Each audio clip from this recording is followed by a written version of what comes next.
নাম দিয়া বংশ দিয়া আল্লাহর সামনে সম্মান পাওয়া যাবে না। বংশ দিয়ে যদি সম্মান মিলে যেত, আমার নবীর বংশ আর আবুল আহাবের বংশের মধ্যে কোনো তফাৎ আছে নাকি? আবুল আহাবের বংশ কুরাইশ, আমার নবীর বংশ কুরাইশ, লাভ তো নাই। আবুল আহাব জাহান্নামে চলে যাবে, বংশ দিয়ে কোনো কাজ হবে না। ইতিহাসে পাওয়া যায় আবুল আহাবকে দেখলে মনে হতো রসুলের চাচা, মানে নবীর চেহারার সঙ্গে আবুল আহাবের চেহারার মিলও ছিল। নবীজির চেহারার সাথে আবুল আহাবের চেহারার মিল থাকার পরেও কোনো কাজ হবে না, কারণ চেহারা দিয়া, বংশ দিয়া, এই সমস্ত বিষয়গুলো দিয়ে বান্দা জান্নাত পাবে না। জান্নাত পাবার জন্য শর্ত হলো বংশগত কোনো পরিচয় দিয়ে কোনো লাভ হবে না, পিতা পুত্রের পরিচয় দিয়ে কোনো লাভ হবে না। তাই যদি হয়ে যেত ইব্রাহিম আলাইহিস সালাতু ওয়াস সালামের ছেলে, তার বাবা আজার, তার ছেলে ইব্রাহিম, পিতা পুত্র, বাপ হলো মুশরিক, ছেলে হলো আল্লাহর পয়গম্বর। ইব্রাহিম আলাইহিস সালাম তার বাপকে কখনো কি জান্নাতে ঢোকাতে পারবেন নাকি? পারবেন না। নূহ আলাইহিস সালাতু ওয়াস সালাম, তার ছেলে হলো কেনান, তার ছেলেকে কখনো জান্নাতে নিতে পারবেন না। এবং তার স্ত্রী ছিল কাফেরা, তাকেও জান্নাত নিতে পারবেন না। অতএব এখান থেকে প্রমাণ হলো আত্মীয়তার কোনো পরিচয় দিয়া, বংশের কোনো পরিচয় দিয়া, এরপরে নামের কোনো বড়াই দিয়া, ক্ষমতার কোনো বড়াই দিয়ে, পোস্ট দিয়া বান্দা জান্নাত পাবে না। জান্নাত পেতে হলে বান্দার জন্য এক নাম্বার যে পুঁজিটা লাগবে, সেই পুঁজির নাম হলো ঈমান। সেই পুঁজির নামটা কি? ঈমান। কেউ কোনো কাজে আসবে না। আমার দেশে কিছু দরবার আছে, ওই দরবারের কিছু মুরিদ আছে, ওরা বলে তো তোমাদের নামাজ কালাম। তুমি কি জানো সুপারিশ ছাড়া জান্নাত পাওয়া যাবে? আমি এমন পীরের মুরিদ হয়েছে, আমার পীর আমাকে জান্নাত পার করে জাহান্নামে নিয়ে নেবে। যা, এরকম আছে না? নাই বলেন। কেউ না, আপনার পীরই কোথায় যাবে তারই তো কোনো গ্যারান্টি নাই। আপনি গেলেও কি চিন্তা করেন? আসতে কোন কেন? হ্যাঁ, নিজের আমল, নিজের পা নিজে শক্ত করতে হবে, নিজের আমল নিজে মজবুত করতে হবে, নিজের ইমানকে নিজে ফ্রেশ রাখতে হবে। কোন শিরকের কাছে আমরা যাব না। আমার বন্ধুগণ, জান্নাতের জন্য অস্থির হতে হবে, জান্নাতের জন্য পেরেশান হতে হবে। একজন অন্ধ সাহাবী নবীর সামনে দাঁড়িয়ে বললেন, হুজুর যুদ্ধের ডাক এসেছে, আমাকে পারমিশন দেন। রাসূল বললেন, না রে না, তুমি তো অন্ধ মানুষ, যুদ্ধ করবা কেমনে? উহুদের যুদ্ধ আসলো, তিনি বললেন না না, পারবো না। খন্দক আসলো, তিনি বললেন পারবো না। নবীর যুগে, নবীর সময় তাকে যুদ্ধের পারমিশন দেন নাই। প্রথম খলিফা আবু বকর সিদ্দিক রাদিয়াল্লাহু তাআলা আনহু, তিনি বলছেন, ওই অন্ধ সাহাবী এসে প্রথম খলিফার সামনে দাঁড়ায় বলছে, আমার খলিফা ভাই আবু বকর, একটু পারমিশন দেওয়া যায় নাকি? না, দেওয়া যাবে না। রাসূল যাকে পারমিশন দেয় না, আমি তাকে যুদ্ধের পারমিশন দিতে পারবো না, কারণ তোমার চোখ নাই। দ্বিতীয় খলিফা ওমর ফারুকের শাসনামলে তিনি এবার এসে সেকেন্ড খলিফাকে বলছেন, ভাই ওমর, আমার নবীজি সারা জীবন চেষ্টা করেছে, রাসূল আমাকে জিহাদে যেতে দেন নাই। প্রথম খলিফাও জান্নাত জিহাদে যেতে দেন নাই, কিন্তু আমার ওমর দ্বিতীয় খলিফা, আজকে আপনার কাছে বড় আশা নিয়ে দাঁড়িয়েছি। আমার কত বন্ধুরা বদরে অংশগ্রহণ করে, জিহাদে অংশগ্রহণ করে শহীদ হয়ে জান্নাতে চলে গেল, উহুদেও জান্নাতে চলে গেল, খন্দকেও জান্নাতে চলে গেল। কিন্তু এতগুলো যুদ্ধ শেষ হলো, সব জান্নাতের বাসিন্দা হয়েছে, আর আব্দুল্লাহ ইবনে মাকতুম এখনো দুনিয়াতে পড়ে আছে, এখনো দুনিয়াতে পড়ে আছে। একটু দয়া করে ওমর, আজকে তুমি আমাকে মানা করবে না, আমি যুদ্ধে যেতে চাই, আমাকে যুদ্ধের পারমিশন দিয়ে দাও। ওমর ফারুক বলছেন, ভাই আব্দুল্লাহ, আমি আপনাকে পারমিশন দেবো কেমন? আপনি তো চোখে দেখেন না। এবার তিনি বলছেন, আমি জানি আপনি আমাকে এমন কথা বলবেন, আমি চোখে দেখি না, কিন্তু যুদ্ধে গিয়ে কি সবাই যুদ্ধ করে নাকি? না। কেউ তাবু পাহারা দেয়, কেউ কালেমার ঝান্ডা নিয়ে সামনে দাঁড়ায় থাকে, কেউ খাবারের যোগান দেয়, কেউ পানির যোগান দেয়, কেউ কিছু কিছু জায়গায় শুধু দাঁড়িয়ে থাকে, তার কাজ। অন্তত আপনি আমাকে সিম্পল একটা কাজ দিবেন, সেই কাজটা হলো মুসলমানদের কালিমার ঝান্ডা রাখার দায়িত্ব আপনি কাউকে না দিয়ে আমি আব্দুল্লাহ আমার কাঁধে দিয়ে দিবে। জোরে বলি সুবহানাল্লাহ। চোখ নাই এমন একজন সাহাবী বলছেন, কি নাই? চোখ নাই। আর আমাদের চোখ থাকতেও আমাদের হুঁশ নাই, চোখ থাকতেও হুঁশ নাই। আব্দুল্লাহ ইবনে মাকতুম রাদিয়াল্লাহু তাআলা আনহু এবার যখন এই কথা বলে ফেললেন, সাইয়েদনা ওমর ফারুক বললেন, ভাই আব্দুল্লাহ যখন বলেছেন আপনাকে না করি কেমন, আপনাকে পারমিশন দেওয়া হলো। এবার তিনি বলছেন, আমিরুল মুমিনিন আপনি আমার জন্য দোয়া করুন, আমি যেন সেই কালিমার ঝান্ডা নিয়ে সামনে যেন দাঁড়ায়া থাকি। আমি তো চোখে দেখি না, ডান কোনটা বুঝি না, বাম কোনটা বুঝি না, সামনে পিছনে কিছুই বুঝি না। আমি একটা জায়গায় কালিমার ঝান্ডা নিয়ে দাঁড়িয়ে থাকবো, কাফেররা আমাকে তাক করবে, কাফের আমাকে তাক করে দূর থেকে তীর মেরে দেবে, বুক দিয়ে ঢুকে পিঠ দিয়ে বের হবে, আমার বুকের তাজা রক্ত জমিনে পড়বে, আমি শহীদ হয়ে আল্লাহর জান্নাতে সোজা চলে যাব। জোরে বলি সুবহানাল্লাহ, আর জোরে বলি সুবহানাল্লাহ। তাদের মধ্যে কি লালন ছিল, কি চিন্তা তারা লালন করেছেন। আর আমরা কি চিন্তা লালন করি। মসজিদ পাকা, ফজরে মুসল্লি নাই জানেন। মসজিদগুলো আজকে পাকা পাকা মসজিদ, কিন্তু ফজরে মুসল্লি নাই। 3 জন মুসল্লি মোটে, ইমাম মুয়াজ্জিন খাদেম। এদের চাকরি না থাকলে এদেরকেও খুঁজে পাওয়া যেত না। বাস্তব। মানুষের লাইফ স্টাইল ভিন্ন হয়ে গেছে, মানুষ ঘুমাতে যায় ফজরের আগ দিয়া। আমি কি ভুল বলতেছি নাকি? সারা রাত নিজের ফেস না দেখলেও ফেসবুকের ফেস দেখে, সারা রাত দেখে, 3টার দিকে ঘুমিয়ে পড়ে, ফজর গেল, ফজর পড়ে না। আপনি কি জানেন ফজরের আগ দিয়ে শয়তান একটা ওয়াজ করতে আসে বান্দার কাছে। শয়তান কি করতে আসে? ওয়াজ করতে আসে। শয়তানও কিন্তু ওয়াজ করে।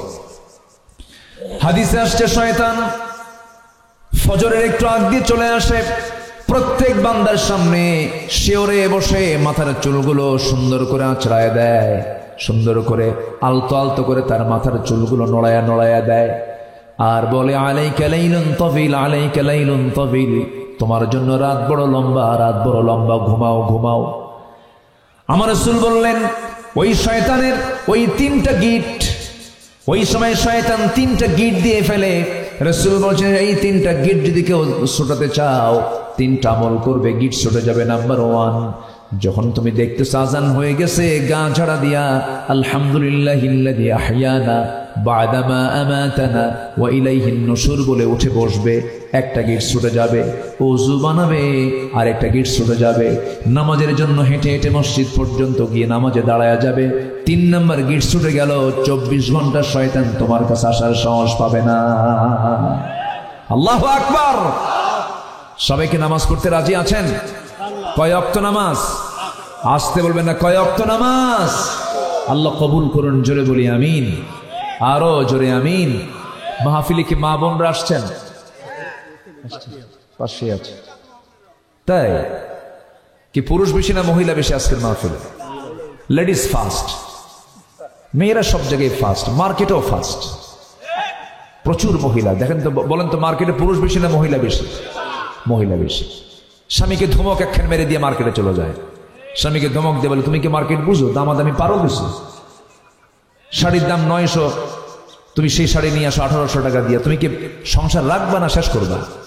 তোমার যাওয়ার দরকার, নামি গেলাম। ধমক একটা মেরে চলে যায় মার্কেটে ঢং ঢং করে। এমন মহিলা তো যশোর জেলায় নাই। আসতে বলবেন না, আছে না নাই?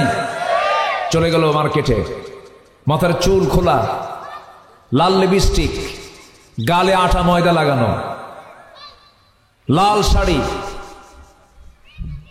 তারপরে হাই হিল লাগানো, পাশে একটা ভ্যানিটি ব্যাগ নিয়ে ছুটে চলছেন মহিলা, লেডিস চলে চলছেন মার্কেটে। যশোর নিউ মার্কেটের ভিতরে ঢুকে দোকানদারের সামনে গিয়ে ঠ্যাঙের উপরে ঠ্যাং উঠায়া দিয়া দোকানদারকে লক্ষ্য করে এত সুন্দর করে বলে, ভাইয়া একটা শাড়ি দেখানো যাবে কি? মানে এত সুন্দর মাখরাজার সিফাত। দোকানদারের কাম ইশারা। দোকানদার শাড়ি একখান বের করে নিজের গায়ে লটকা দিয়া বলে, আপা এই শাড়ি কিন্তু আপনাকে দারুণ মানাবে। ওটা আরেক বদমাইশ। এ আছে না নাই? আচ্ছা, এগুলো ডিপার্টমেন্ট আপনার নামা। আপনি যদি আজকে সংযত হয়ে চলতেন, আজকে যদি আপনি পর্দার মধ্যে চলতেন, আজকের সমাজের দৃশ্য এমনটা হতো না আমাদের, ঠিক কিনা? ইউরোপ আমেরিকাদের সবচেয়ে বড় অস্ত্র হলো মুসলিম পরিবারের মেয়েদেরকে এনিওয়ে উলঙ্গ করে ঘর থেকে বের করতে হবে। এটি যে ওদের সবচেয়ে বড় অস্ত্র। এই ফাঁদে আমরা আমাদের সন্তানদেরকে এই ফাঁদে ফেলতে দেব না। জোরে বলি ইনশাআল্লাহ, আর জোরে বলি ইনশাআল্লাহ। সতর্ক থাকতে হবে সর্বোচ্চ। আল্লাহ তুমি এই এলাকার মা বোনদেরকে সঠিক পর্দা, 14 পুরুষ ছাড়া বাকি পৃথিবীর সকল পুরুষের সাথে একদম কমপ্লিট পর্দা করার তৌফিক আল্লাহ পাক দান করুন। জোরে বলি আল্লাহুম্মা আমিন, আরো জোরে আল্লাহুম্মা আমিন। দিন তো পেয়েছে একটা, সময় খুব অল্প, কোন দিকে যাই আমি চিন্তায় আছি। কেবল চলছে 1 নাম্বার, আরো আছে কয়টা বলেন তো? 5টা আছে। তাহলে 1 নাম্বার হলো ঈমান। 1 নাম্বার কি বলেন তো? আচ্ছা, ঈমানদার কি বেনামাজি হয় না নামাজি হয়? আমার দেশের অধিকাংশ ঈমানদারগুলো নামাজি না বেনামাজি? ঈমানদার আবার বেনামাজি। কিন্তু তাহলে কি চরিত্র? ঈমানদারের চরিত্র কি বেনামাজি হওয়া? বলেন, বেনামাজি হওয়া না নামাজি হওয়া? নামাজি হওয়া। তাহলে নামাজি হতে হবে। কিন্তু দুঃখজনক হলো সত্য, এই দেশে মাত্র 5% মুসলমান নামাজ পড়ে, আর বাকি 95% মুসলমানের নামাজের কোনো খবরই নাই। এরপরে 50 লক্ষ, প্রায় 50 লক্ষ মানুষ মাদকের সঙ্গে জড়িত, মাদকাসক্ত। 50 লক্ষ ব্যক্তি মানে কি? তার বাবা আছে, তার মা আছে, তার ভাই আছে, তার স্ত্রী আছে, তার ছেলে আছে, মেয়ে আছে। তাহলে বলুন তো, এই 50 লক্ষ মাদকাসক্ত হয়ে যাচ্ছে, এটা কি দেশের জন্য নিয়ামত না ভাইরাস? নিয়ামত না গজব? তাহলে এই জিনিসটা তৈরি করলো কারা? কথা আছে তো। এই বিষয়টা, এই মাদক দ্রব্যগুলো এদের হাতে সহজ করে তুলে দিল কারা? যদি পুলিশ ইন্সপেক্টরের মেয়ে ঐশী, মনে আছে নাকি আপনাদের? ঐশীকে যদি ফাঁসির রায় দেয় তার মাকে হত্যার জন্য, সেই ঐশীর হাতে যারা ইয়াবা তুলে দিয়েছে তাদেরকে 10 বার ফাঁসি দেওয়া দরকার ছিল। কি কথা আমার কি অযৌক্তিক? বলেন বলেন বলেন। এখন এই যে 50 লক্ষ মাদকাসক্ত, আপনি চুরি কেমনে বন্ধ করবেন বলেন? যে অ্যাডিক্টেড, সে মার সোনা পর্যন্ত চুরি করে। যে অ্যাডিক্টেড, সে তার বাপকেও খুন করতে দ্বিধা করে না। যে অ্যাডিক্টেড, তার কাছে তার নিজের বোন পর্যন্ত চরিত্র ঠিক রাখা কঠিন হয়ে যায়। আমি কি ভুল বলছি? বলে এত বড় একটা বিপদ এই জাতির উপরে চাপিয়ে দিয়েছে কারা? যারাই শাসন ক্ষমতায় যারা বসেছিল তারাই করেছে এগুলো। এদের 14 বার ফাঁসি হওয়া দরকার ছিল। আমার আপনার সন্তানদেরকে এরা নষ্ট করেছে। অস্ত্র তুলে দিয়েছে, মদ তুলে দিয়েছে, নেশা তুলে দিয়েছে, নারী তুলে দিয়েছে। এরা কথা বললেই তো আমরা দোষী হয়ে যাই। সম্মানিত ভাইয়েরা, দেশ স্বাধীন হয়েছে 53-54 বছর। আজ পর্যন্ত জাহান্নামে যাওয়ার 1 নাম্বার কারণ নামাজ না পড়া। এই জাতির মাত্র 5% মুসলমান নামাজ পড়ে, বাকি 95% মুসলমান নামাজ পড়ে না। এটার জন্য কি এই দেশের নেতারা দায়ী না? আসতে কন কেন? নেতারা দায়ী কিনা? ওই নেতাগুলোকে অমুসলিম না মুসলিম? তাহলে মুসলিম নেতা হয়ে যে নেতা নামাজের জন্য পেরেশান হয় না, সে মুসলমানদের নেতা হতে পারে না। ওই সমস্ত নেতৃত্বের মুখে আমরা জুতা মারি, থুতু মারি।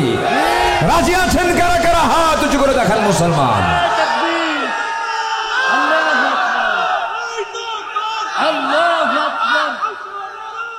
সংসদে আলো, আল কোরআনের আলো।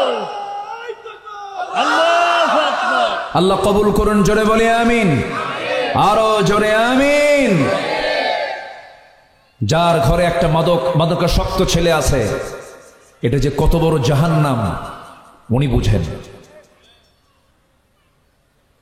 রেখে দিয়েছে ড্রয়ারে টাকা, নাই 10 মিনিট পর।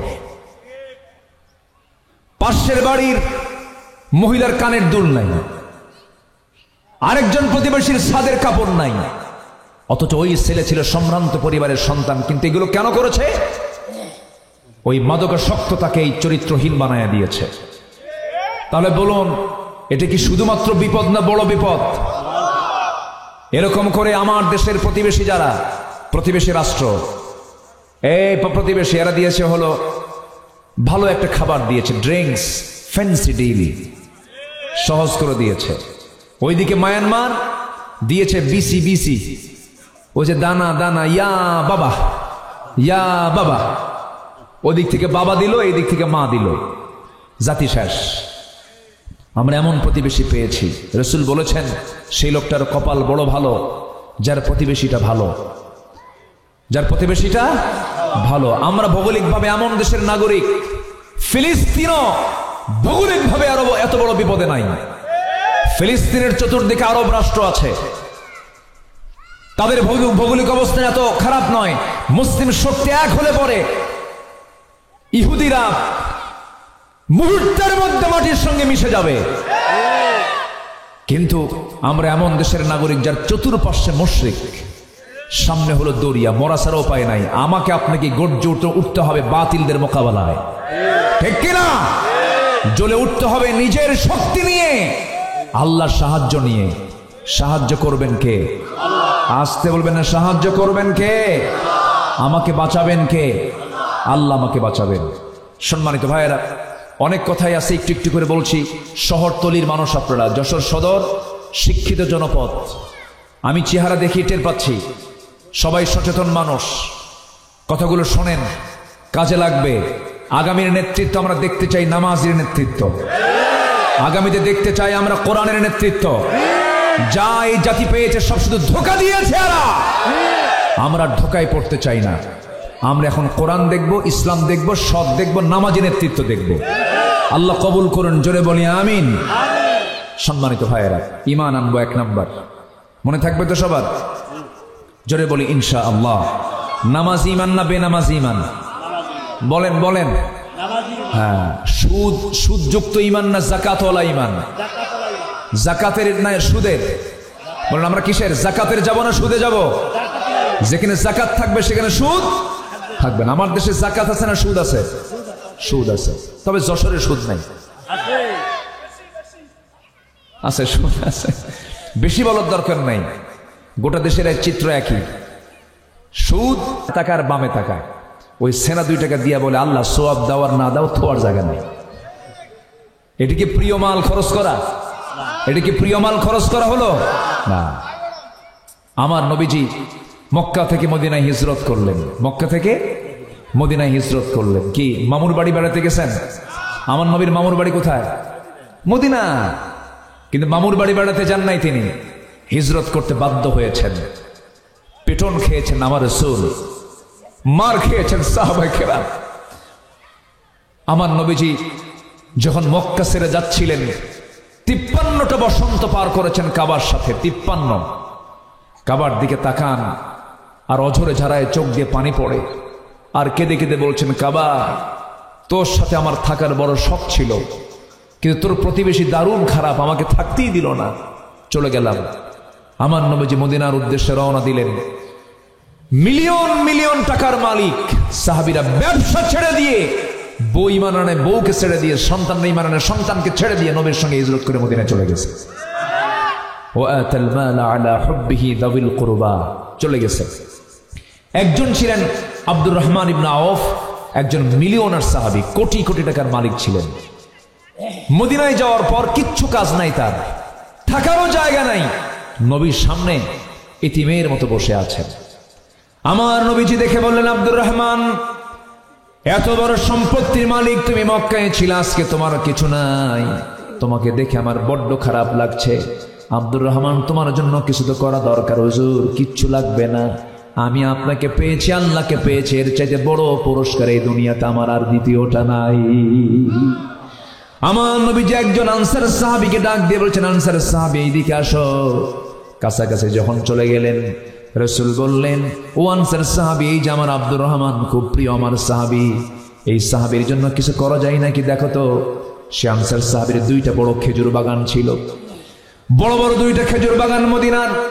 ঘোড়ার পিঠে তুলে নিয়া আব্দুর রহমান ইবনে আওফকে ওই আনসার সাহাবী নিয়ে 2টা খেজুর বাগান দেখায় দিয়ে বলছেন, ভাই আব্দুর রহমান, তোমার যে খেজুর বাগানটা পছন্দ হবে, সেই পছন্দের খেজুর বাগান আমি তোমার নামে এই মুহূর্তে দলিল করে দেব।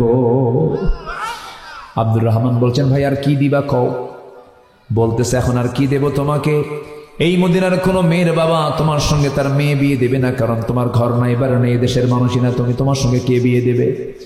আল্লাহ আমাকে 2টা স্ত্রী দান করেছেন, যে কোনো একটা স্ত্রী আমি তালাক দিয়ে দেব, তুমি তাকে বউ বানায় নেবা। আব্দুর রহমান ইবনে আওফ আনসার সাহাবীর কথাগুলো শুনে তাকে কোলে বুকের মধ্যে জড়িয়ে ধরে কেঁদে কেঁদে বলছে, ভাই রে, আমি খেজুর বাগানও চাই না, তোমার বউ, তোমার তালাক দেওয়ার প্রয়োজন নাই, আমি দারুণ খুশি হয়েছি। শুধু তুমি আমার জন্য একটা ছোট্ট বাজারে দেখায় দিবা, বাজারে হালকা একটু ব্যবসা শুরু করতে চাই। বাজারে দেখায় দেওয়া হলো, সুন্দর একটা ছোট্ট ব্যবসা শুরু করলেন। সে ব্যবসায় বরকত হলো, কয়েক রতি সোনা কামাই হলো, কয়েক আনিনা কয়েক রতি সোনা কামাই হলো। করলেন কি, বিয়ের প্রয়োজন মনে করলেন, মেয়ে দেখতে গেলেন, মেয়ে পছন্দ হয়ে গেল, মেয়েটাকে বিয়ে করে নিলেন। বিয়ে হওয়ার 3-4 দিন পর নবীর কাছে চলে এসেছেন আব্দুর রহমান ইবনে আওফ। রাসূল বলছেন, আব্দুর রহমান, তোমার গায়ে সুন্দর পোশাক দেখছি, সুন্দর ঘ্রাণ অনুভব করছি, মনে হয় তুমি একটা কিছু ঘটাইছো। হুজুর, আপনাকে বলার সুযোগ পাই না, আমি তো বিয়ে করে ফেলছি। রাসূল বললেন, তুমি আমারে বাদ দাওয়াত দিলা না। হুজুর, মনি ছিল না। সুবহানাল্লাহ বলবেন না, কি ছিল না? মনি ছিল না। দেখবেন আজকের সমাজেও কেউ কেউ যখন বিয়ে করতে যায় আসল বন্ধু বাদ পড়ে যায়, সময় থাকে না। কি হয় না? এরকম হয় না? আমার নবীজি মনক্ষুণ্ণ হলেন না। রাসূল শুধু বলেন, আব্দুর রহমান, বিয়ে তোমার জন্য জরুরি ছিল, বিয়ে করে নিয়েছো, ভালো কথা, কিন্তু আমি তোমাকে যে প্রশ্ন করব, তোমার দায়িত্ব আমার প্রতি তো অবশ্যই কিছু দায়িত্ব আছে আমার। সেটা হলো, তুমি যে বিয়ে করেছো, টাকাটা পাইলা কোথায়? তোমার কাছে তো টাকা পয়সা নেই, বিয়ের জন্য তো টাকা লাগে, মোহরনার টাকা দিতে হয়। হুজুর, ব্যবসা করেছিলাম, কয়েক রতি সোনা কামাই করেছি, সেই সোনা কামাইয়ের টাকাটাকে মোহরনা বানায়া বিয়ে করে বউটাকে রানী বানায়া ঘরে আনছি। আমার নবী এতটাই খুশি হলেন, আকাশের দিকে হাত তুলে দোয়া করছেন, আল্লাহ, আমার আব্দুর রহমানের পরিবারে বরকত এবং ব্যবসায় বরকত দিয়া দাও। আল্লাহ আমার রাসূলের দোয়াটা এমন সুন্দর করে কবুল করলেন। আব্দুর রহমানের পরিবারে আল্লাহ পাক শেষ পর্যন্ত, মৃত্যুর শেষ দিন পর্যন্ত তার পরিবারে 13টা সন্তান তিনি দুনিয়া থেকে রেখে গেছেন। এবং তার ব্যবসায় এত বরকত আল্লাহ পাক দিয়েছিলেন, কোটি কোটি টাকার মালিক আবার মদিনা এসে হয়েছিলেন। তাবুক যুদ্ধের দিন সম্পদের পরিমাণের দিক থেকে সবচেয়ে বেশি সম্পদ দান করেছেন আব্দুর রহমান ইবনে আওফ। তিনি 3 বস্তা সোনা দান করেছিলেন। কয় বস্তা? টাকা না কিন্তু, 3 বস্তা কি দিছিলেন? সোনা। আল্লাহু আকবার। আমার বন্ধুগণ, আব্দুর রহমান ইবনে আওফ মদিনায় গেলেন। এই যে সাহাবীদের ভিতরে যে উদারতা, এই যে প্রিয় জিনিস খরচ করার যে মানসিকতা, এটা একটা ইমানদারের জীবনের বৈশিষ্ট্য। প্রকৃত পণ্য হতে হলে, প্রকৃত পণ্যবান হতে হলে প্রিয় মালের প্রতি খরচ করার চাহিদার দরকার আছে না নাই? বলেন, আছে। এটা একটা ইমানের সফল হওয়ার জন্য, সিদ্দিক হওয়ার জন্য গুরুত্বপূর্ণ একটা আমল। নাম্বার 3 হলো, আল্লাহ রাব্বুল আলামিন সুন্দর করে বলছেন, ওয়াআতাল মালা আলা হুব্বিহি যাবিল কুরবা ওয়াল ইয়াতামা ওয়াল মাসাকিন ওয়াবনিস সাবিল। জোরে বলুন আল্লাহু আকবার। মাসাকিন ওয়াবনাস সাবিল ওয়াস-সাইলিন ওয়া ফির রিকাব। নাম্বার 3 হলো, ওই সমস্ত বান্দাগুলো সেদিন সে সিদ্দিক হয়ে যাবে, মুত্তাকি খেতাব পেয়ে যাবে। নাম্বার 3 হলো, যারা নামাজকে কায়েম করবে। নামাজ কি করবে বলেন? নামাজ যারা কায়েম করবে। শুধু নামাজ পড়লেই হবে না, এতক্ষণ ধরে নামাজ পড়ার কথা শুনেছি, এখন নামাজ কায়েমের কথা আল্লাহ পাক বলছেন। নামাজ কায়েম করার দায়িত্ব একার না সবার? আসতে বলবেন না, একার না সবার। আমি কি আলোচনা শেষ করে দেব? আলোচনা চালাবো? 2-1 করে ওঠার একটু চিন্তা করতেছেন, বসেন। আর এখানে বাদাম নিয়ে আসছে কে? বাদাম বাবা ও একটু ব্যবসা নষ্ট হয়ে গেল তাহলে, তাই না আব্বা? হ্যাঁ, ও বাদাম নিয়ে আসছে, ভাবতেছি এত লোক পাবো কোথায়। বসে থাকো বাবা, আলোচনার পরিবেশ নষ্ট হয়ে যায়। ওরও চিন্তা যে আমার ব্যবসায় যেন আজকে ভালো একটা চাঙ্গা ভাব আসে, ওর জন্য কষ্ট হচ্ছে। পরে যদি পারেন ওর বাদামটা নিয়ে নেয়। বাদাম আলা কই? ও ভয় বসে গেছে, ও আর উঠতেছে না। আচ্ছা, আমার দিকে তাকান। মানে কোরআন শোনার জন্য শর্ত হচ্ছে 2টা কাজ, একটা হচ্ছে চুপ থাকা, আর এটা হচ্ছে মনোযোগ সহকারে শোনা। এটা কার হুকুম বলেন তো? আমরা কি এটা জনসভায় আসছি না ইবাদতের জন্য আসছি এখানে? বলেন তো, এটা কি জনসভা না ইবাদতের জায়গা? ইবাদতের জায়গা। এই জন্য এখানে সবকিছু নট অ্যালাউ, সবকিছু চলবে না এই জায়গায়। সম্মানিত ভাইরা, নামাজ কায়েম করতে হবে। নামাজ তো পড়বই আমরা। নামাজ যদি আজকে কায়েম থাকতো, বলেন এই সমাজে সুদ থাকতো, এই সমাজে মদ থাকতো, এই সমাজে জেনার লাইসেন্স থাকতো। যশোরে জেনার লাইসেন্সওয়ালা মহিলা আছে না নাই? বলেন তো, লাইসেন্স নিয়ে বসে আছে, আপনি তাকে ধরবেন পারবেন না, আপনি আইনে ঠকে যাবেন। ও জেনার কাজ করছে, আপনি তাকে মারতে যাবেন, অসম্ভব, আপনার বিরুদ্ধে রায় চলে যাবে। কারণ সে বলবে, I M A sex worker, my registration number, এটা আমার রেজিস্ট্রেশন নাম্বার, আমি যৌনকর্মী। আমাকে তুমি আটকাতে পারবা না। কোথায় আছি আমরা? কোথায় আমরা বিজয় অর্জন করতে পেরেছি? যতক্ষণ না পর্যন্ত মদ, জেনা, সুদ, বিবর্তর পরিবেশ না বন্ধ হবে ততদিন পর্যন্ত আমাদের বিজয় এখন আসে নাই। আমাদের কাজ করার দরকার আছে না নাই? আচ্ছা সম্মানিত ভাইরা, আল্লাহ আমাকে কত কি দিলেন, আমি আল্লাহকে তো কিছুই দিতে পারলাম না। আল্লাহ, আমি এইদিকে আসলেই একটা জিনিসের প্রতি আমার চরম লোভ থাকে, একটা আকর্ষণ থাকে, সেটা হলো খুলনায় ঢুকলেই আমার প্রিয়জনদেরকে বলি, বন্ধু যেটাই করো আমাকে কিছু না দিলেও আমার মধু দিতে হবে। কিসের মধু বলেন তো? কোথাকার মধু? সুন্দরবন। অন্যান্য বনের মধু এত কার্যকর না, যে কার্যকর মধু হলো সুন্দরবনের। একদম 100% যদি সেখানকার মধু যদি আপনি নিতে পারেন আর পান করতে পারেন, মরা ছাড়া সব রোগের ঔষধের মধ্যে আছে। জোরে বলে সুবহানাল্লাহ। তাহলে গোটা দেশের ঔষধ কোম্পানি কোথায়? আসতে কয় রে, বলেন কোথায়? সুন্দরবন। হ্যাঁ, আর যশোরে কি আছে?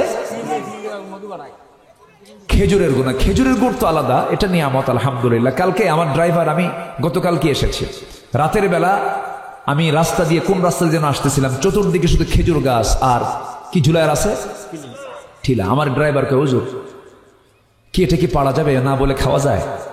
বুঝলেন না? আমি কি ফতুয়া দিই, মানে ওর জিব্বাই চলে আসছে পানি, খাই ও খাবো কেমনে? আল্লাহ কি রস দিয়েছেন, আল্লাহু আকবার বলবেন না? এক একটা এলাকার এক একটা নিয়ামত আল্লাহ পাক দিয়েছেন।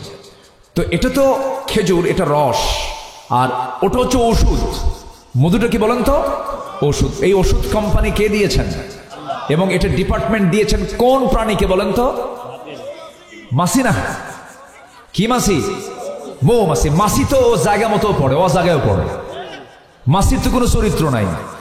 ও মিষ্টিতেও পড়ে, আবার মিষ্টি খাজা ছাড়ে মানুষ ওখানেও পড়ে। ওর তো কোনো চরিত্র না। না ঠিক আছে, কিন্তু মৌমাছি স্পেশাল। আলু সব জায়গায় চলে, আলুর চপ, আলু ভর্তা, আলু ঘাটি, আলুর ডাল সব জায়গায় চলে, আলুর দম। কিন্তু মিষ্টি আলু কি 10 জায়গায় না এক জায়গায়? এক জায়গায়। শুধু লবণটা সিটা দিয়া পৃথকভাবে সিদ্ধ করে খা, এছাড়া মিঠা আলু কোথাও চলবে না। তো মাছি সব জায়গায় চলে, মৌমাছি কয় জায়গায় চলে? এক জায়গায়। কারণ ওটা কার ডিপার্টমেন্ট? আল্লাহ। আল্লাহ বলেন মৌমাছিকে ওহী দিয়েছেন। মৌমাছিকে কি দিয়েছেন? ওহী, মানুষের জন্য। সুবহানাল্লাহ বলেন। কি নিয়ামত! আল্লাহ রাব্বুল আলামিন মৌমাছিকে ওহী দিয়েছেন, কি সুন্দর করে জানিয়ে দিচ্ছেন, ওয়া আওহা রাব্বুকা ইলান নাহলি আন ইত্তাখিযি মিনাল জিবালি বুয়ুতান ওয়া মিনাশ শাজারি ওয়া মিম্মা ইয়ারিশুন। জোরে বলুন আল্লাহু আকবার। আল্লাহ মধুরে আল্লাহ মৌমাছিকে বললেন, ও মৌমাছি, ও নাহালরা, ও মৌমাছিরা। একটা সূরার নামে কিন্তু এই সূরার নামকরণ করা হয়েছে, মৌমাছির সূরা, সূরাতুন নাহাল। সেই নাহাল থেকে হলো সুন্দরবন। কত বড় ভাগ্যবান আপনারা! সব ওষুধগুলো আপনারা জমা করে রেখেছেন সুন্দরবনের যে মধু, এই মধু দিয়ে গোটা দেশ চলবে আলহামদুলিল্লাহ বলেন। আমার বন্ধুগণ, কোনো এটা যদি, এই মধু যদি খাঁটি থাকতো, স্কোয়ার লাগতো না। এই খাঁটি যদি মধু থাকতো, বড় বড় কোম্পানি, যেগুলো ওষুধ কোম্পানির প্রয়োজন হতো না। মানুষ যদি খাঁটি হতো, কিছুই লাগতো না, এই ওষুধই যথেষ্ট হতো। সুবহানাল্লাহ বলেন। কেমন করে একটু মনোযোগ দিয়ে শোনেন। এই মৌমাছিকে আল্লাহ রাব্বুল আলামিন ওহী দিলেন, গাছের ডালে বাসা বানাও, পাহাড়ের কিনারে বাসা বানাও, সুন্দর করে বাসা প্রস্তুত করো। আল্লাহ পাকে দায়িত্ব দিয়েছেন পুরুষ মৌমাছিকে, না রানী মৌমাছিকে। বলেন কি মৌমাছি? এখানে আলেম ওলামা আছেন। আনিত্তাখিদি মিনাল জিবালি বুয়ুত। আনিত্তাখিদি মুযাক্কার না মুয়ান্নাস? মুয়ান্নাস না? মুয়ান্নাস মানে মহিলা। আল্লাহ পাক 1500 বছর আগে দেখেন বলে দিচ্ছেন কোরআনে, হে রানী মৌমাছি বাসা বানা, মৌচাক বানা। জোরে করে আল্লাহু আকবার। পুরুষ মৌমাছি এই মৌচাক বানাতে পারে না। কত আগে বলে দিলেন। নাম্বার 2, এই মৌমাছি যখন কোন ফুলের বাগান অথবা উদ্যান খুঁজে পায়, তখন স্বর্ণ মৌমাছিদেরকে সঠিক পথের নির্দেশনা দেয়। চিন্তা করে দেখেন, এটাকে আধুনিক সায়েন্স এটার নাম দিয়েছিল ওয়াগল ড্যান্স। একজন 1973 সালে একজন বিজ্ঞানী কার্ল ভ্রন, সে নোবেল পুরস্কার পেয়েছে এই মৌমাছি মৌচাককে ঘিরে গবেষণা করে, সে নোবেল পুরস্কার পর্যন্ত পেয়েছে। এই যে দিক নির্দেশনা দিল আল্লাহ রাব্বুল আলামিন 1500 বছর আগে, এই কথাটা সুন্দর করে জানিয়ে দিচ্ছেন। আল্লাহ রাব্বুল আলামিন বলেন, সুম্মা কুলি মিন কুল্লিস সামারাতি ফাসলুকি সুবুলা রাব্বিকি যুলুলা। জোরে বলুন আল্লাহু আকবার। তুমি প্রত্যেক ফল থেকে আহার করো এবং তুমি তোমার রবের সহজ পথে চলো। আল্লাহু আকবার। কি সুন্দর করে আল্লাহ রাব্বুল আলামিন বলছেন। নাম্বার 3 হলো, এটাই শেষ নয়, বর্তমান সময়ে বিজ্ঞানীরা নিখুঁতভাবে গবেষণার মাধ্যমে প্রমাণ করেছেন আসলে মধু বের হয় মৌমাছির পেট থেকে। মৌমাছির পেট থেকে মধু বের হয়, মৌমাছির পেট থেকে মুখে নিয়ে সে পেটে ঢুকায়, সে পেট থেকে বের করে সে মৌচাকে ভরে ফেলে। জোরে কোন সুবহানাল্লাহ। আবার এই মৌমাছিটা আল্লাহ রাব্বুল আলামিন তার পেট থেকে যে বের হয়, কোরআন বলে দিচ্ছে, ইয়াখরুজু মিন বুতুনিহা শারাবুন মুখতালিফুন আলওয়ানুহু ফীহি শিফাউন লিন-নাসি ইন্না ফী যালিকা লাআয়াতান লিকাওমিন ইয়াতাফাক্কারুন। জোরে বলুন আল্লাহু আকবার। আল্লাহ রাব্বুল আলামিন কত আগে এই তথ্যগুলো জানিয়ে দিলেন। আমার বন্ধুগণ, পুলিশ মৌমাছি আছে, কিছু অ্যাডমিনিস্ট্রেশন চালায়, প্রশাসন চালায়, মৌচাকের দরজায় দাঁড়ায়া থাকে। সেই দরজায় দাঁড়ায়া থেকে সে লক্ষ্য করে কোন মৌমাছিগুলো মধু আনতে নিয়ে তাদের পায়ের মধ্যে জার্ম আছে, ময়লা আছে। এই ময়লাওয়ালা যে মৌমাছিগুলো মধু আনতে নিয়ে যদি এই ময়লা নিয়ে যদি ভিতরে ঢুকে যায়, মৌচাক নষ্ট হয়ে যাবে, মধু নষ্ট হয়ে যাবে। 4-5টা পুলিশ মৌমাছি ওই ময়লাওয়ালা বহন করা মৌমাছিকে কামড় মেরে মেরে ফেলে দিয়ে মৌচাককে পরিষ্কার রেখে দেয়। জোরে কোন সুবহানাল্লাহ। ওয়া আওহা রাব্বুকা ইলান নাহলি। আল্লাহু আকবার বলে। এখানেই শুধু শেষ নয়, এই এলাকায় 1 কেজি মধুর দাম কত? হ্যাঁ, মাত্র 800। কি কয়? আচ্ছা ঠিক আছে, ধরেন 1200ই ধরেন। আচ্ছা হ্যাঁ, চিনি মধু, আসল মধু কম। আচ্ছা আমার বন্ধুগণ, তাহলে এখন তাকান, 1 পাউন্ড মধু যদি কেউ বানাতে চায়, পৃথিবীর কেউ তো বানাতে পারবে না। বানানোর জন্য, মধু বানানোর জন্য দায়িত্ব দিয়েছেন কাকে বলেন? কারণ মধু তৈরি হতে লাগলে কার পেট লাগবে বলেন? তাহলে ও ছাড়া তার উপায় নাই। আচ্ছা, এই 1 পাউন্ড মধু বানাতে 550 মৌমাছিকে প্রায় 20 লাখ ফুলে ভ্রমণ করতে হয়।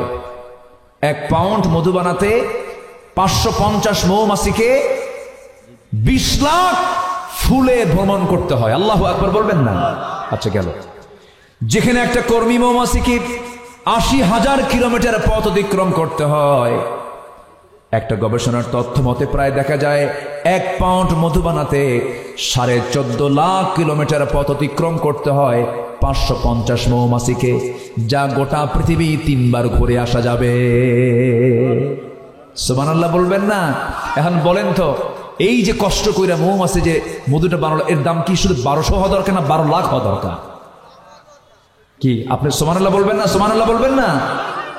গোটা পৃথিবী 3 বার ঘোরা যাবে, এতবার তাকে এই মৌমাছিকে আল্লাহ পাক ওহী দিচ্ছেন, ঘর মধু সংগ্রহ কর, আমার বান্দার জন্য মৃত্যু ছাড়া সব রোগের ঔষধ আমি মধুর মধ্যে রেখে দিয়েছি।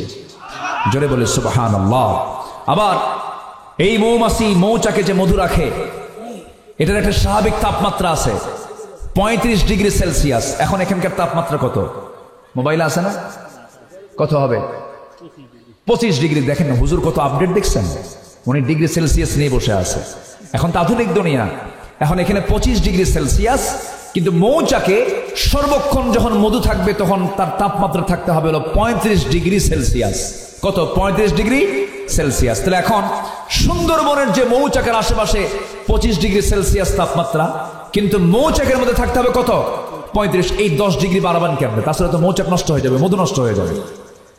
বিজ্ঞান বলতেছে যদি এমন অবস্থা সৃষ্টি হয়ে যায়, যদি তাপমাত্রা বেশি প্রয়োজন মনে হচ্ছে, তখন তাপমাত্রা যদি কম থাকে 30 ডিগ্রিতে যদি নেমে আসে, তখন মৌমাছিগুলো সবাই একত্রিত হয়, তাদের ডানাগুলো ঝাঁপিয়ে ঝাঁপিয়ে তাপমাত্রা তারা বৃদ্ধি করে নেয়, জোরে কোন সুবহানাল্লাহ। আবার যখন বেশি হয়ে যায়, বেশি বেড়ে গেল, তাপমাত্রা 40 ডিগ্রি হয়ে গেছে, তখন আবার তারা ওই ডানাগুলোকে উল্টা দিকে ঝাপটায় ঝাপটায় তাপমাত্রা কমায়া ফেলে, জোরে বলি সুবহানাল্লাহ। আল্লাহ আছে, আল্লাহ দেখে, আমারে দেখে। আল্লাহ বলল তুই মধু খা, আর আমরা মধুর মধ্যে ঢুকায় দিলাম চিনি। আল্লাহ কয় ওরে ফাঁসি দিয়া মার। আস্তে কোন কোন জোরে কোন, ঠিক কিনা? কত বড় অপরাধ হতে পারে। তাহলে দেখেন দেখেন এই মধুর ভিতরে যদি কেউ কোনো কিছু ঢুকায়, এর চাইতে বড় আসামি এই জমিন আর আছে কোন?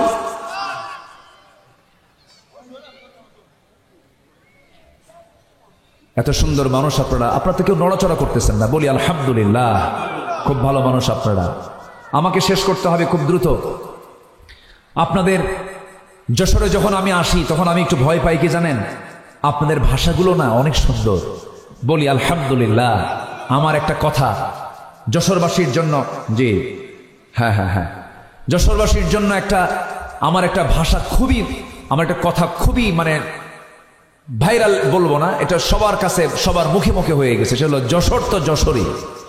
আমার একটা কথা প্রচার আছে, আমি যশোরের ভাষাকে খুব পছন্দ করি, খুবই লাইক করি। এই এলাকায় রিক্সাওয়ালা যখন কথা বলে তখন মনে হয় প্রফেসর কথা বলতেছে। বলি আলহামদুলিল্লাহ। এই ভাষাগুলো পৃথিবীর কোথাও পাবেন না আপনি। এই ভাষাগুলো আপনারা জানেন, মার পেট থেকে শিখে এসেছেন। আলহামদুলিল্লাহ বলবেন না? খুব ভালো।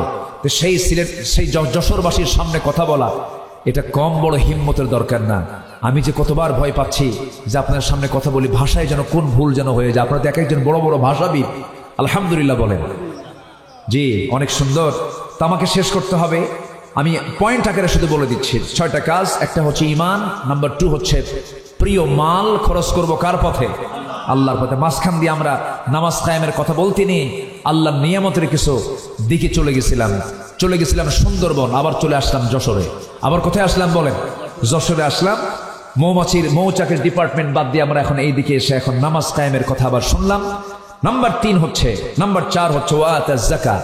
নামাজ আছে যেখানে, যাকাত আছে সেখানে। কিন্তু আমার দেশে মানুষগুলো খুব চালাক। প্রশ্ন উত্তরেও যদি বলে ইসলামের ভিত্তি কয়টা, 5টা। কি কি?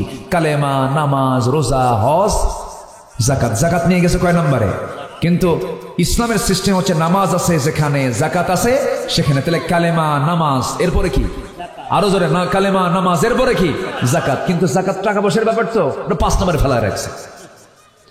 কালেমা, নামাজ, যাকাত, এরপরে হজ, এরপরে হচ্ছে অসম রমাদান। আও কামা ক্বালা আলাইহিস সালাতু ওয়াস সালাম, বুনিয়াল ইসলামু আলা 5। সম্মানিত ভাইয়েরা, যাকাত। এরপরে হচ্ছে আল মুফুনা বিআহদিহিম ইযা আহাদু, যারা ওয়াদা ঠিক রাখবে। ওয়াদাটা খুব গুরুত্বপূর্ণ বিষয়। ইমানদারের জীবনের সবচেয়ে বড় গুরুত্বপূর্ণ দিক হচ্ছে ওয়াদা। ইমানদারের ওয়াদা ভঙ্গ মানে ওর ঈমান নাই, ঈমান গেছে। লা ঈমানা লিমান লা আহাদা লাহ। হ্যাঁ, ভোটের সময় তো ওয়াদা আছে, আমার দেশে তো আছে এগুলো। মাথায় টুপি সারা বছর থাকে না, নির্বাচন আসলে পরে আল্লামা আছে না, বল আছে এগুলো অভিনয়। জনগণ এখন বুঝে গেছে, জনগণ এখন সচেতন ভাই, এখন জনগণ সচেতন, ঠিক কিনা? অনেকটাই সচেতন। আচ্ছা, এরপর আস-সাবিরিনা ফিল বাসা ওয়াদ-দাররা, সুখে দুঃখে বিপদে পড়লো ধৈর্যের পরিচয় দেওয়ার কথা বলছেন কে? আসতে বলবেন না, কে বলেছেন? কে বলেছেন? ধৈর্য। ধৈর্য ছাড়া উপায় নেই। অসুখ হয়েছে ধৈর্য, ঋণ হয়েছে ধৈর্য, ব্যবসা মন্দা ধৈর্য, বউ কথা শোনো না তাও ধৈর্য, সন্তান চলে গেছে অন্যদিকে তাও ধৈর্য। সবটা জায়গায় ইমানদার ধৈর্যের যদি পরিচয় দিতে পারে, আল্লাহ বলছেন এটাই হচ্ছে সত্যবাদী। যেরকম সুবহানাল্লাহ। এক মহিলা সেদিন আমাকে ফোন দিয়ে বলতেছে, হুজুর আমার স্বামী আমারে সকালেও তালাক দেয়, বিকেলেও তালাক দেয়, আমি কি আসি না নাই? কিছু কিছু স্বামী আছে না, এরকম বলেন তো? আচ্ছা, সকালেও তালাক দেয়, বিকেলেও তালাক দেয়, মানে এত রাগ খাটায় দিল না। এগুলো ধৈর্যের, আপনি যদি চ্যুতি ঘটান আপনার ঈমানটা নষ্ট হয়ে যাবে। এই 6টা কাজ যারা করবে, আল্লাহ বলছেন উলাইকাল্লাযীনা সাদাকু, এরাই হচ্ছে সত্যবাদী। জোরে কোন সুবহানাল্লাহ। উলাইকা হুমুল মুত্তাকুন, এরাই হচ্ছে মুত্তাকি। জোরে বলি আল্লাহু আকবার। একটা লোক নড়বেন না। আমি সবাইকে নিয়ে দোয়া করব। আজান হয়ে গেছে, আজান হয়ে গেছে কতক্ষণ আগে? আরো না, তারও আগে। হ্যাঁ, এখনো প্রায় 20-25 মিনিট আগে মনে হয় সর্বশেষ আমি আজানটা শুনেছি। সবাই বসবেন, একটা লোক নড়বেন না। এই মাহফিলের সৌন্দর্য রক্ষার দায়িত্ব আলোচকের একার না সবার? আমার একার দায়িত্ব বলেন তো? আপনিও এই মাহফিলকে সৌন্দর্য রক্ষার জন্য এগিয়ে আসবেন, একটা লোক নড়বেন না। একটা বাগানের ফুল যেমন সৌন্দর্যকে বাড়িয়ে দেয়, একটা মাহফিলের সৌন্দর্য বাড়িয়ে দেয় হলো শ্রোতা মণ্ডলী। নড়াচড়া করবেন না, সবাই বসবেন, একসঙ্গে আমরা দোয়া করব। বসেন। তো এই মাহফিল তারা মাঝখানে বন্ধ রেখেছিলেন, পারেন নাই, বন্ধ রাখতে বাধ্য হয়েছিলেন। তো এখানে মাহফিল কমিটি তারা পিছনে ঈদগাহ নিয়ে তারা একটা প্ল্যান করেছেন। না, ঈদগাহ কোথায়? এখানে বেশ কিছু রড দেখা যাচ্ছে, রডগুলো পুরাতন হয়ে গেছে। তো তারা একটু প্ল্যানে আছেন এই বিষয়টা নিয়ে, এটাও আপনার মাথায় রাখবেন ইনশাআল্লাহ। আর যুব সমাজ, আজকের এই এলাকার যুব সমাজ তারা এই মাহফিলটার আয়োজনের ডাক দিয়েছে, আলহামদুলিল্লাহ বলেন। গ্রামবাসীরা ডাক দিয়েছে, অনেক মা বোন মাহফিল আসছেন। একটু ব্যাগ নিয়ে যদি আপনার কাছে যায়, রাগ করবেন আপনারা? কি রাগ করবেন? ঈদগাহের জন্য না, ঈদগাহের জন্যই তারা চাচ্ছেন। তাহলে নামাজের জন্য, ঈদগাহ তো নামাজের জায়গা, তো আপনি আল্লাহর জন্য নামাজের জায়গা করে দিবেন, আল্লাহ আপনাকে জান্নাতের জায়গা করে দিবেন। একদম আল্লাহ তাআলা নিজে ওয়াদা করছেন এটা। তো ব্যাগ যাবে 2 থেকে 3 মিনিট, যে যা পারি। আমি কাউকে জোরারোপ করবো না, একটু মহব্বত করে দিল থেকে সবাই দিবেন, জিকির করেন সুবহানাল্লাহ। জি, আমরা কেউ উঠবো না। এখানে মুখে আজান হবে, আমি বলে দিচ্ছি, এখানে মুখে আজান হবে, মাইকে না, মুখে আজান হবে।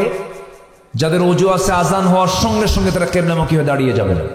যাদের ওযু নাই, ওযুর ব্যবস্থা আশেপাশে আছে, ওযু করবেন, নামাজ পড়বেন। মোনাজাতের পর কেউ একটা লোক উঠবেন না, জিকির করেন সুবহানাল্লাহ। মসজিদে নামাজ পড়ার জন্য একই টাইমে এই যে মসজিদের সামনে যারা ময়দান না পড়ে তারা ওখানে পড়তে হবে।